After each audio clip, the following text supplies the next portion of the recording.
remember we were actually discussing the situation where I have a potential well and a particle is confined to the potential well.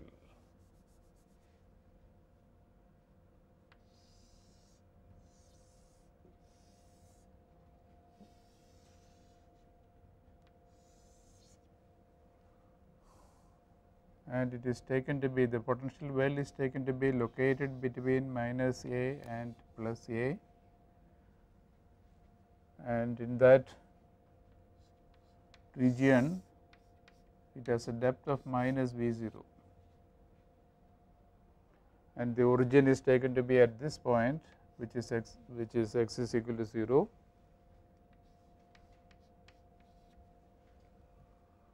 And as I told you yesterday, what happens is that if the system obeyed classical mechanics, the particle can be trapped inside the potential well, and it can in principle have any energy from minus V0 to 0, and if its energy is greater than 0, then it will not be trapped, but it will go away.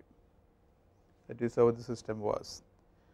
And then we wrote down the wave function for the system in the 3 regions, this region, the second region, as well as the third region, region 1, region 2, region 3.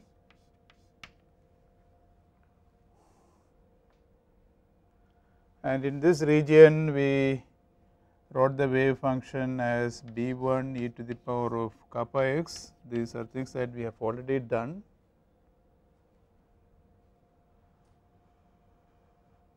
No, I think it was A1. Here it was written as B1 cos kx, while on the other side it was written as A1 C1 e to the power of minus kappa x. Well, actually strictly speaking, I should say that it is B1 cos kx plus B2 sin kx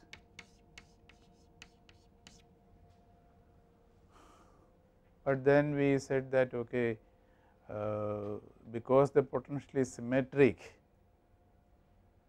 the wave functions may be symmetric or antisymmetric. That means, if I change the sign of x, the wave function may remain unchanged, or it may at the most change sign, and we decided that we will look at only, I mean at least at first we will look at solutions which are symmetric, and therefore we had removed this B2 sin kx. That will be included when we analyze the wave functions which are antisymmetric.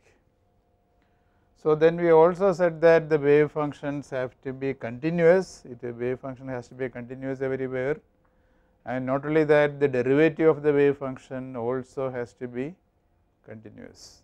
Now, at this point I would introduce a little bit of mathematics which may not be familiar to you, but this is really beautiful mathematics, and that concerns the subject of Dirac delta function.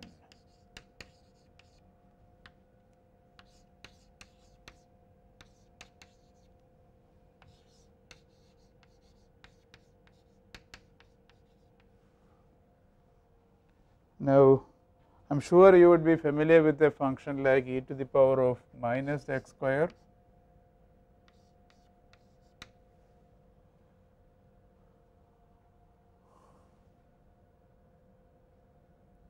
Okay. A plot of e to the power of minus x square against x, how would it look like? Actually, it is very easy to visualize it. It is what is referred to as a Gaussian, and the way it behaves is this. At x is equal to 0, it has its maximum value, and then as x increases either in the positive direction or decreases in the negative direction, then what will happen? The value of the function simply goes on decreasing. And if I wanted to calculate the area under this curve, what will you do? Well, this area, if I wanted to calculate, you will have to integrate this object from minus infinity to plus infinity. This is a standard integral, a difficult integral actually, but the answer is known, and what happens is that the answer is actually square root of y.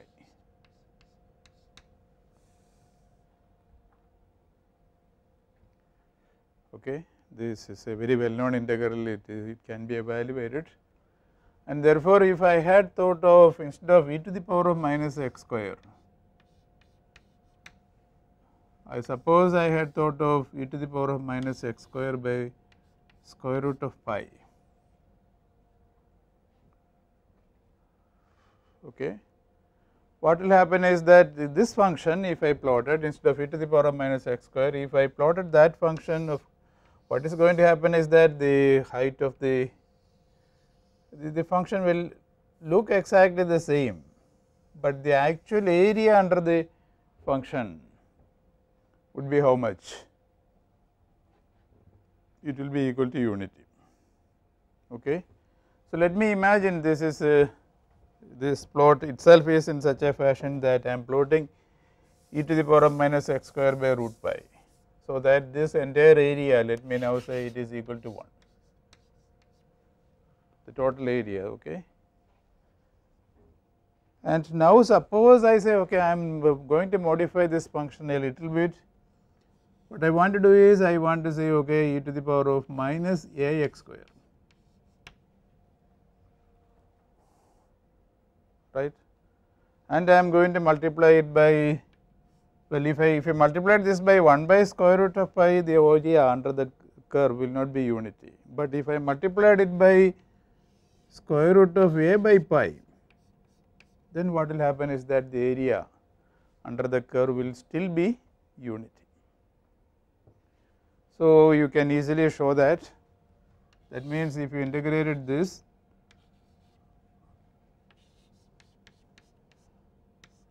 answer is going to be 1.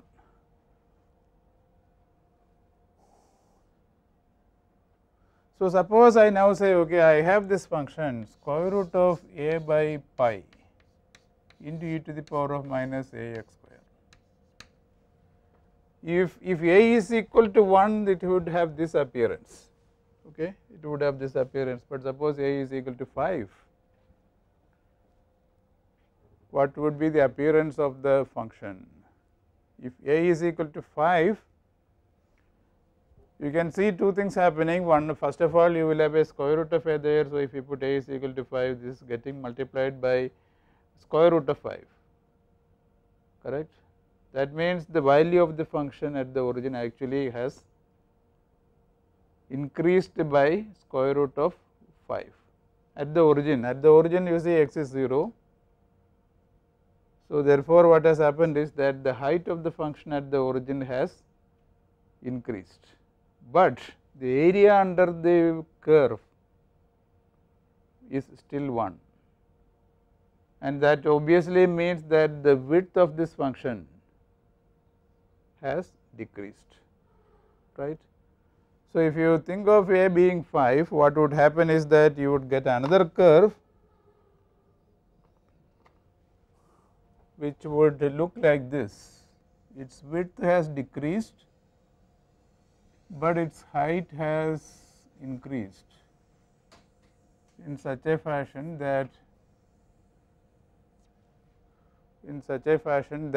the area under the curve still is equal to unity.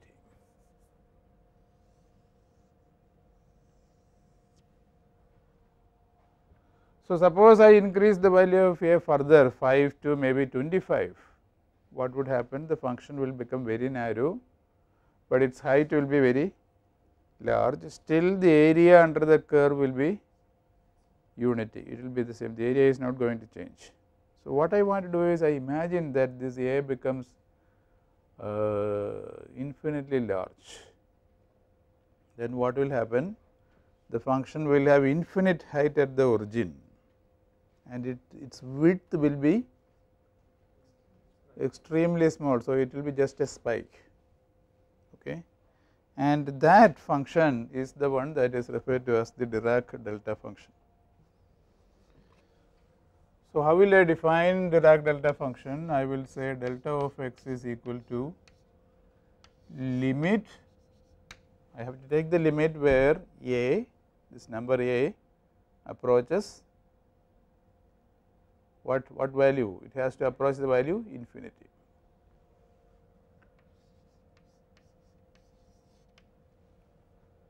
So, this is my definition of the Dirac delta function, and the way I have defined it, you would realize that this is a function which has an infinite value at the origin, and anywhere else what is the value of the function, because it is such a narrow spike, anywhere else even close to 0.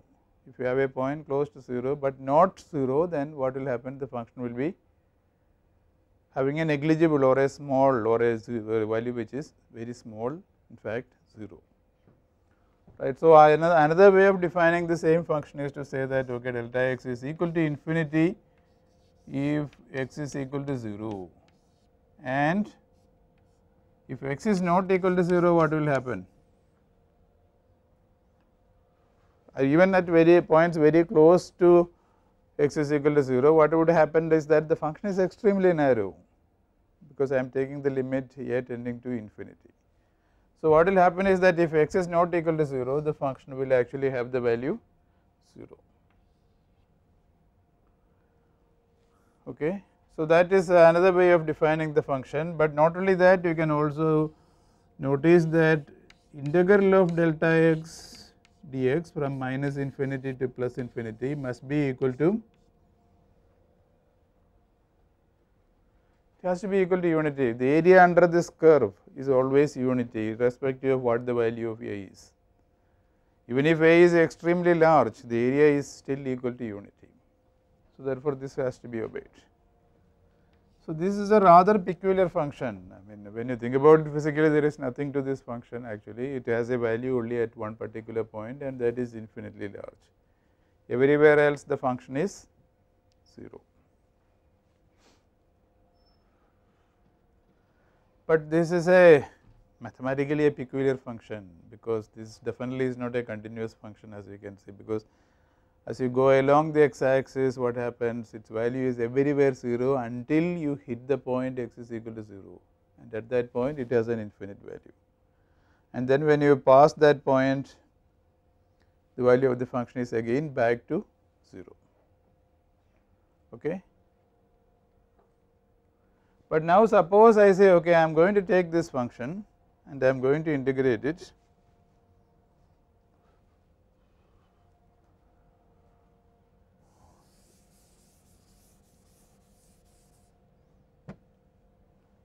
Let us say I take the function delta, I will denote the variable of integration as x1, I am going to multiply it by dx1 and integrate. From minus infinity to plus infinity, I can integrate. I know what the answer is going to be. The answer will be unity.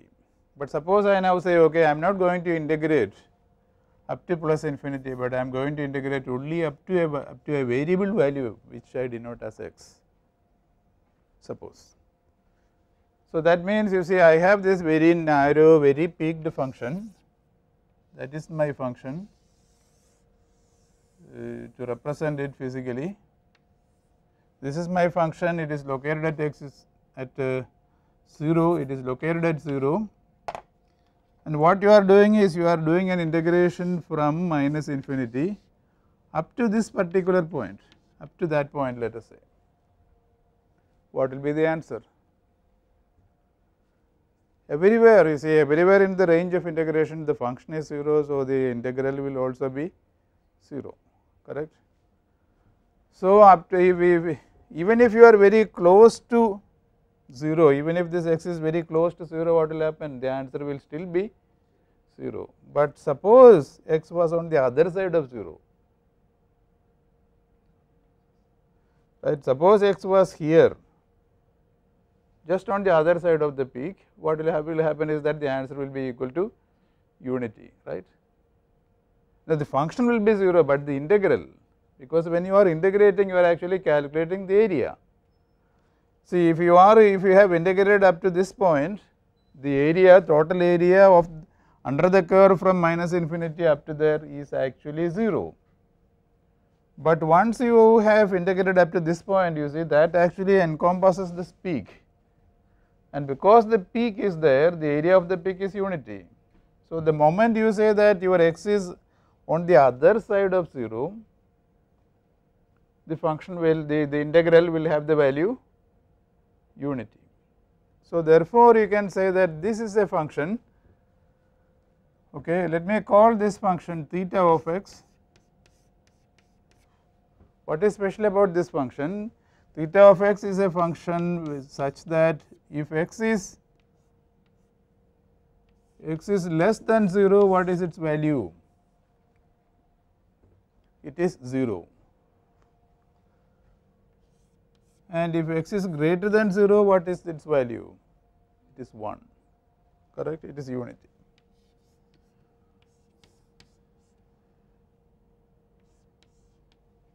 And the way we have been defining it, actually, if you like, you can ask, I mean, what is the value of the function when x is equal to 0 itself? We will take a very simple attitude. You see, you think of this as a peak. The peak is symmetric about the origin, about x is equal to 0.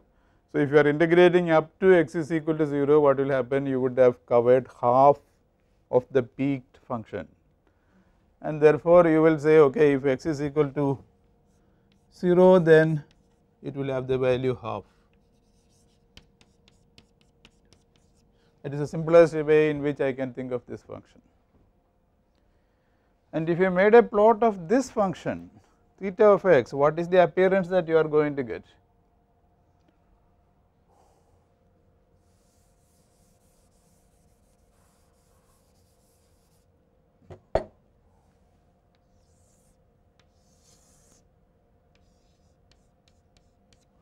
If you made a plot of theta of x, what would be the appearance? Well, it is a simple thing. What happens is that up to x is equal to 0, the value of the function is 0. So, the plot will coincide with the horizontal axis up to this point, and at that point itself, with our analysis tells me that its value is half. So, it is somewhere here, and beyond that, when x is greater than 0, what happens? The function is 1. Thank you, thank you. When x is equal to 0, it is equal to half. Okay. So, therefore, beyond this point, what will happen is that the value of the function is actually equal to unity.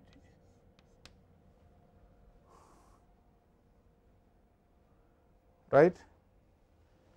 Now, if you look at this, actually, I mean, if you like, you can draw the function something like this. And when you look at this, I mean, you see what is happening is that if you are moving along this direction, up to here the function has the value 0, suddenly the function jumps, it goes up by 1 unit. It is like a step, and therefore, this is referred to as the step function.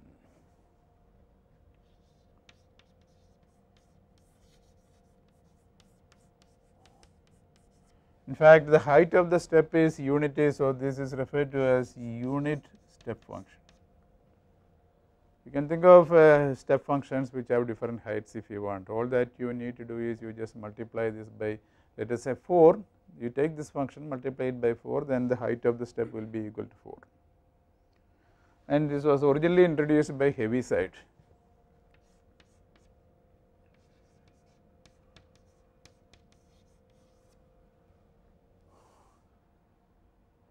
I think the name has an A in it, I am not completely sure. Heaviside unit step function.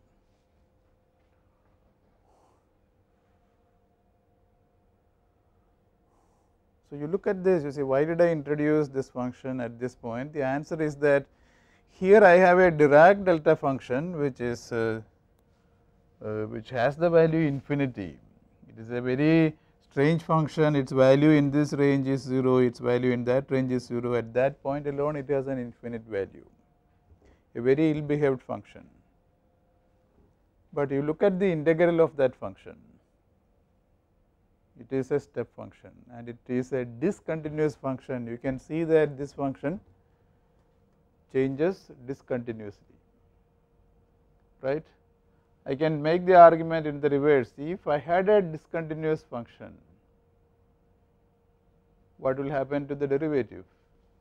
The derivative would be a Dirac delta function, right. If I have a discontinuity in a function, its derivative at that point will be a discontinuous function, sorry, will be a Dirac delta function. Okay. Now, suppose I think of another function. This is the last function that I shall discuss as far as the mathematics is concerned. Suppose you think of this particular function, magnitude of x. So, how will a plot of magnitude of x against x look like?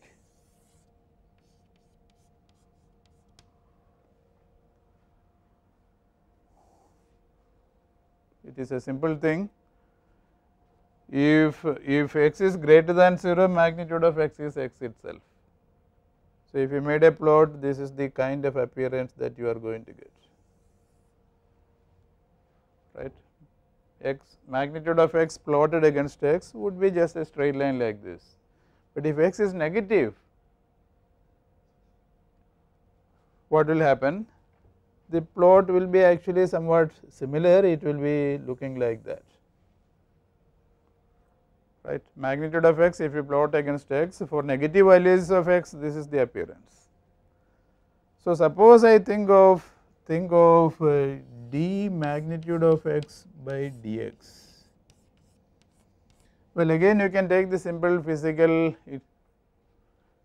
interpretation. It is, what is the derivative? It is the slope. And what about the slope of this curve that, or this two straight lines that I have drawn? You see, when x is greater than 0, the slope is actually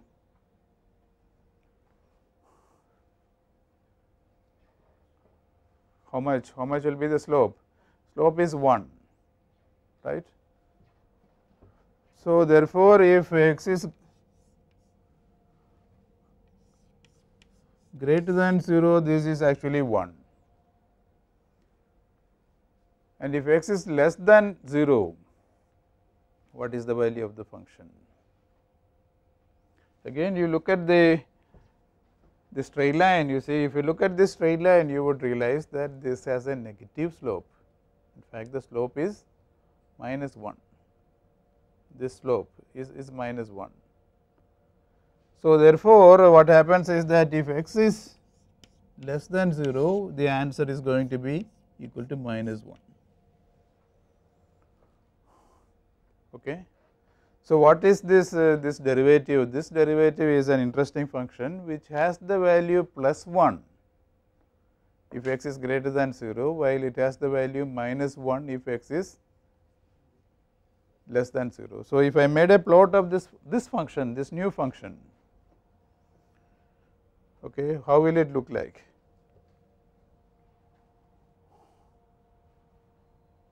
Let me continue here.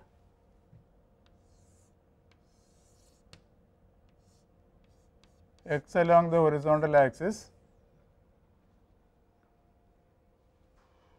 and the derivative of magnitude of x with respect to x is plotted along the vertical axis.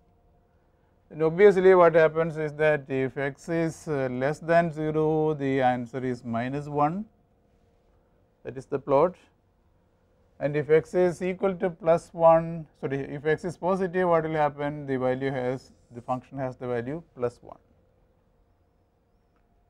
So, at x is equal to 0 itself, what has happened? The function has discontinuity, correct. So, if you wanted to make a plot of the function, you will say, okay, it goes like this. At x is equal to 0 itself, it jumps, it has a discontinuity, and the size of this discontinuity is how much? The height of the discontinuity, it is equal to 2 units. Okay. And so, if I had differentiated this function further, what would have happened? Suppose I want to take the derivative of that function. Well, the function is a constant in this region, so there the derivative is 0. Function is a constant in that region, there again the derivative is 0. But at this point itself there is a jump discontinuity of 2 units. So, therefore, the derivative of the function will actually be 2 times. Remember what happened with the delta function. If there was a delta function, then there is a discontinuity of 1 unit in the function in the integral, correct. So, if this function has a discontinuity of 2 units, its derivative is going to be 2 times the Dirac delta function, correct. That is what happens. Now, let me again tell you the reason why I introduced this function, because you look at this function, this is the derivative of a function which is shown here. You see that the derivative of the function is discontinuous, but the function itself, the function is this, the function itself is continuous, correct. So, let me summarize everything that I have told you. If the derivative is a delta function, then the function will have discontinuity, right. If the derivative is a delta function, then the function will have a discontinuity. If the derivative is discontinuous, then the function itself will be continuous. So, this is what we were using in the previous lecture. Where did we use it? We said that we have the Schrodinger equation,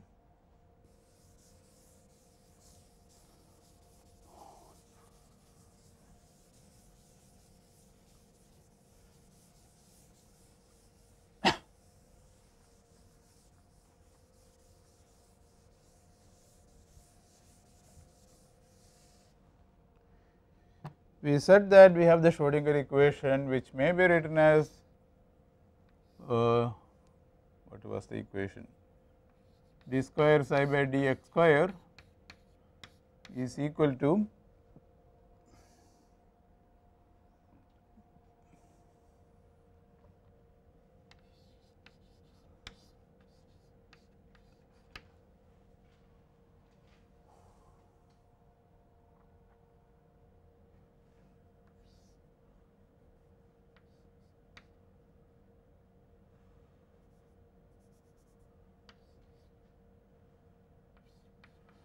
I mean the only way I can remember this is to write the equation the way I remember and then rearrange.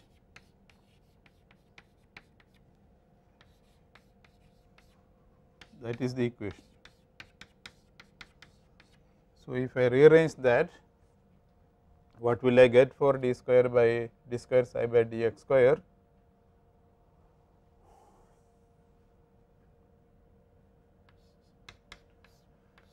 This is the equation that I will get, right. And the way the potential energy is in this problem, what has happened is that the potential energy has a discontinuity. That simply implies that the second derivative has a discontinuity, but even if the second derivative has a discontinuity, the first derivative is guaranteed to be continuous. And not only the first derivative, naturally if the first derivative is continuous, then the function itself will be continuous. So, therefore, the fact that the wave function has to be a continuous function of position can be derived from the fact that the wave function obeys the Schrodinger equation. Okay. The fact that let me repeat, the fact that the wave function is a continuous function can be derived simply from the fact that the wave function obeys the Schrodinger equation. And if the potential is not peculiar, right, if it has only a finite discontinuity, then even the first derivative of the wave function will also be continuous, right, unless your potential is very peculiar, even the first derivative will be continuous. That is what we used in the last day's lecture. So, let us now do that, or let me just remind you what happened with this particular function. We impose the condition that the wave function at this point should be continuous, and we also impose the condition that its derivative must also be continuous, and we arrived at an equation. Now, strictly speaking, what I should do is I should impose the same condition at the other side, at the other end also. So, let me just do that today, right. Just let me just impose the condition that the wave function should be continuous at this point, which is x is equal to a. So, the wave function on the left hand side is given by this function, while the wave function on the right hand side is given by that function. Okay. So, how will you impose the condition? You will say that b1 cos kx must be equal to c1 e to the power of minus kappa x when x is equal to the, when x is at the boundary. That means, I have to put x is equal to a. So, therefore, I will put a here and I will put a there. Not only that, the derivative of the function should be continuous. So, what is the derivative of this function? The derivative of that function is minus b1 k sin kx, but you have to evaluate this derivative at a, at x is equal to a. So, derivative at that point is going to have an a inside it. Right, instead of x you will have to put a.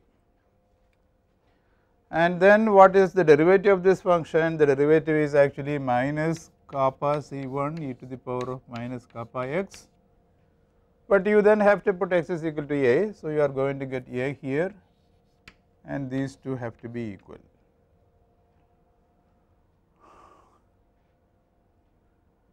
And just as we did in the last day's lecture, actually we can divide this equation by that equation, and what is the result? You will find the result k tan Ka is equal to kappa, right. This is the result that you will find. If you just divided, you see this equation by that equation, which actually means that you divide this by that and you divide that by that. And because these two are equal, because this side is equal to that side, then what will happen? If you took the ratio again, the two have to be equal. And if you look back in your notes, you will find that it is precisely the same equation. If you look into your notes, you will find that it is precisely the same equation that was obtained by applying these conditions at the other boundary. Same equation we obtained when we impose the condition that the wave function and its derivative should be continuous at the other boundary. So, we do not get a new equation, it is just the same equation. And the question now is, how do we solve this equation? And let me tell you how to solve it.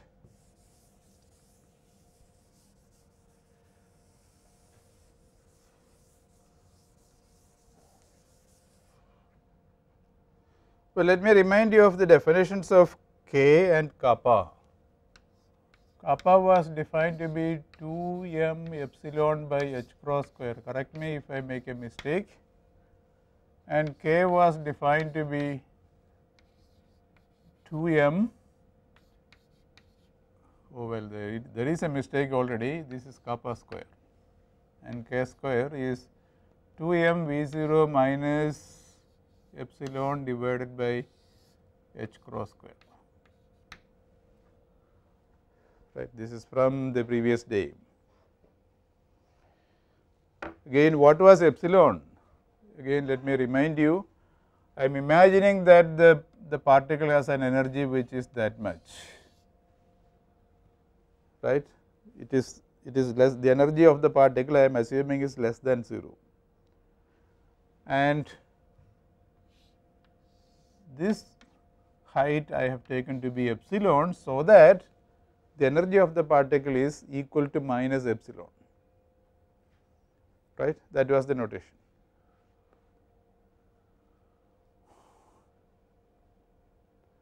So, obviously, if you added k square and kappa square, what would be the answer? Clearly, the answer is going to be 2m V 0 divided by h cross square.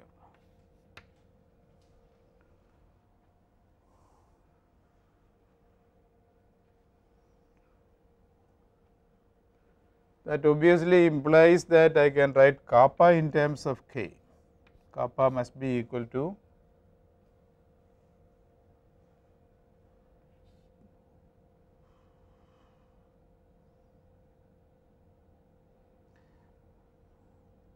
well, before I do that, let me just multiply throughout by the parameter a which is occurring in the problem. You see, this parameter a actually determines the width, 2a actually is the width of the potential well. So, what I will do is I will just multiply this by a square. So, that I will have kappa a square plus k a square is equal to 2m b 0 a square by h cross square. You may wonder why I did that. Answer is actually very simple. See, this kappa is occurring in the exponent, correct? It is occurring in the exponent, that it is occurring with x. Now, in a physical problem, x has dimensions. What is the dimension of x? Length, right? X has the dimension of length. So, therefore, what happens is that kappa has dimensions of length inverse, because if kappa x is occurring in the exponent, anything that occurs in the exponent has to be dimensionless. So, this implies that kappa has dimensions of inverse of length, and so if I multiply it by something which has dimensions of length, the result that I get will be dimensionless, and we always prefer to work with dimensionless things. So, that is the reason why I have taken kappa into a. Why? Because kappa into a is going to be dimensionless, and obviously k into a will also be dimensionless, and this right hand side, this whole thing itself will be dimensionless. It is always nicer to work with dimensionless things. And so, let me say that this entire thing I will denote by the symbol zeta square. I mean, this is simply because I do not want to be writing that whole thing again and again and again. So, I just write zeta square instead of that.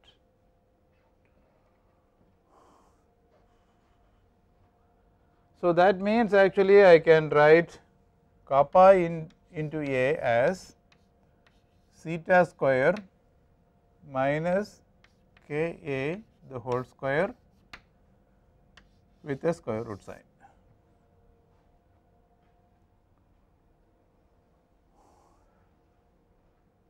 So, there is a relationship between kappa and k, and that relationship I am writing in this fashion, that is all. And now, I know that this equation is to be satisfied, and I have also mentioned to you yesterday that kappa and k are both dependent upon epsilon. Kappa and k are both dependent upon epsilon. So, this is an equation that will actually determine epsilon, which means that this is the equation that will determine the energy of the system. So, I want to solve this equation, and that is why I am doing these manipulations. So, in this equation I can make a slight rearrangement and say that tan k a is equal to kappa divided by k, or I can add an a to both numerator and denominator and write this as kappa a divided by k a, right. I have not modified anything, and then I can say, okay, kappa a is what? Kappa a is given by this expression. So, I could write this as zeta square minus k a the whole square divided by k a.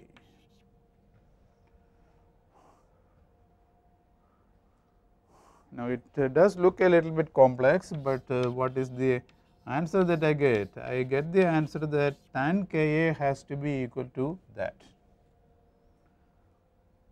So, this is a condition. See, this condition has to be obeyed, it has to be obeyed to have an acceptable state of the system. But look at K, what is K? K is related to the energy of the particle, right. The energy of the particle is minus epsilon.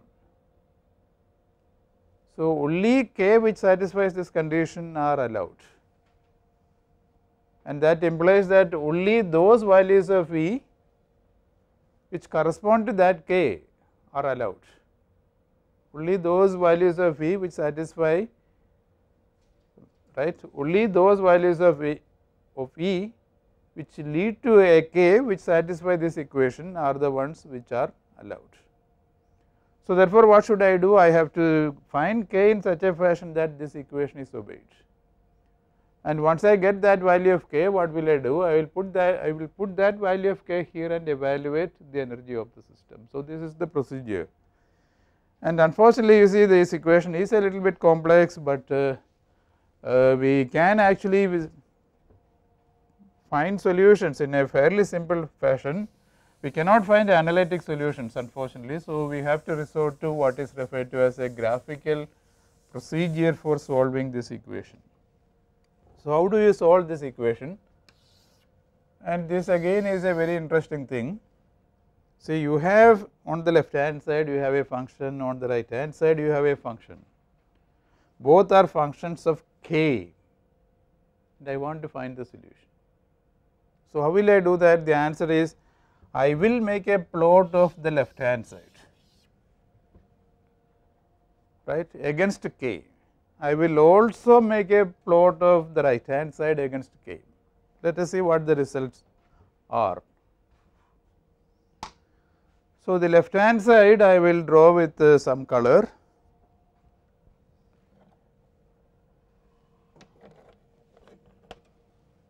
Okay, the left hand side is tan K A. So, the horizontal axis is going to be taken to be K A. So, the variable now is K A, and I want to plot tan K A in the vertical direction. I hope you remember how a plot of tan x against x would look like, at least roughly. So, the way it would look like is, we see when x is equal to 0, tan x actually is 0. So, it will start at 0, right, it will start at 0 like that, and as you increase the value of x, it will actually increase. But when x is equal to pi by 2,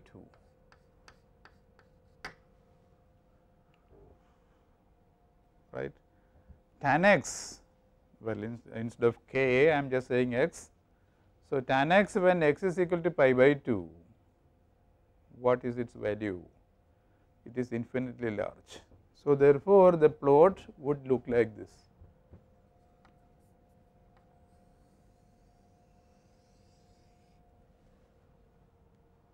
I have to be a little bit careful. This is the point, x is equal to pi by 2. Correct.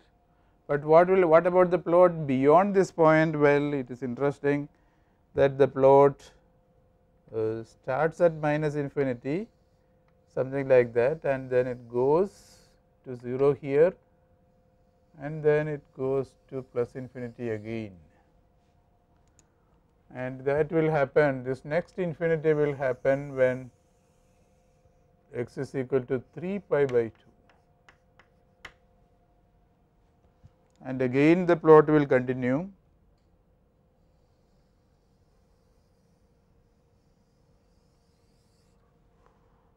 and you will have another infinity at what value would you say? The next infinity will happen when the value of x is, or when K A is 5 pi by 2. I mean, I will draw one more. This goes on repeating because you see tan, of course, it is composed of sine and cosine which are periodic. So, tan also will be periodic.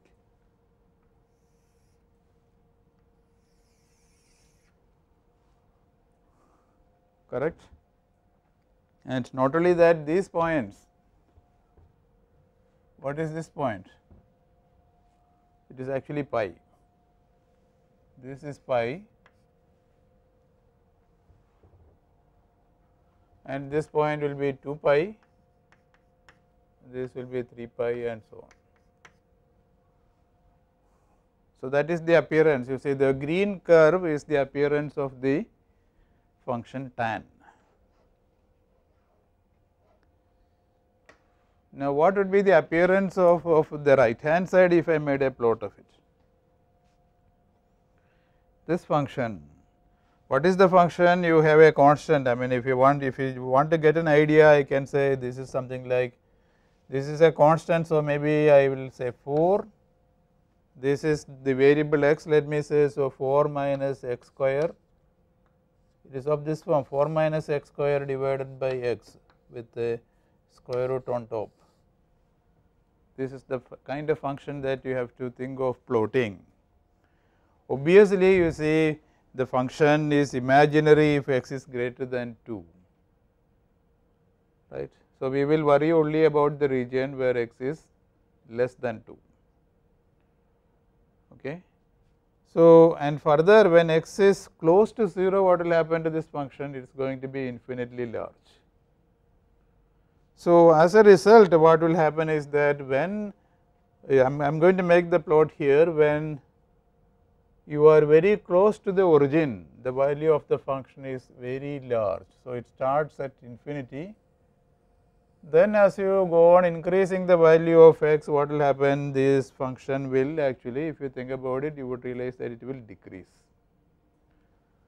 So, if it decreases, what will happen? It will go on decreasing something like that,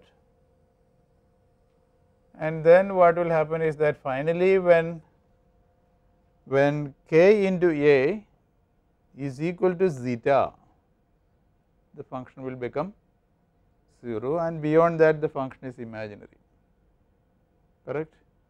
So, therefore, this is the point where k into a is equal to zeta, right. So, this is how the plot of the second function is. The first function is shown with the green curve, the second function is shown with the brown curve. And where is it that the first function is equal to the second function? See, after all, you want to solve this equation, you have made a plot of this function, you have made a plot of this function, and you now ask where is it that the first function is equal to the second function, and the answer is that the two are equal at points where the two curves intersect, right. Those are the points that you want. So, where are the two curves intersecting?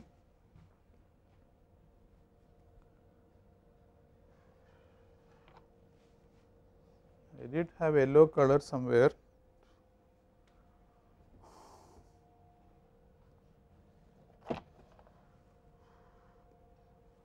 Okay, this is point number 1 and that is point number 2.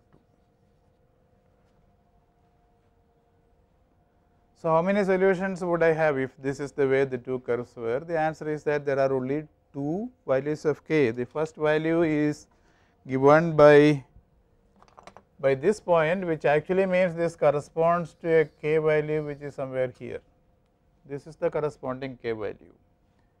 And the second point is there and the corresponding k value is somewhere here, and what should I do now? I have to find these 2 values of k, put those 2 values of k into this equation and find out the corresponding values of epsilon, and therefore, there are 2 allowed energy levels and there is nothing more, only 2 allowed energy levels, because you see there are only 2 points where the 2 curves intersect. Okay. I think I will stop and then continue in the next lecture. Thank you for listening.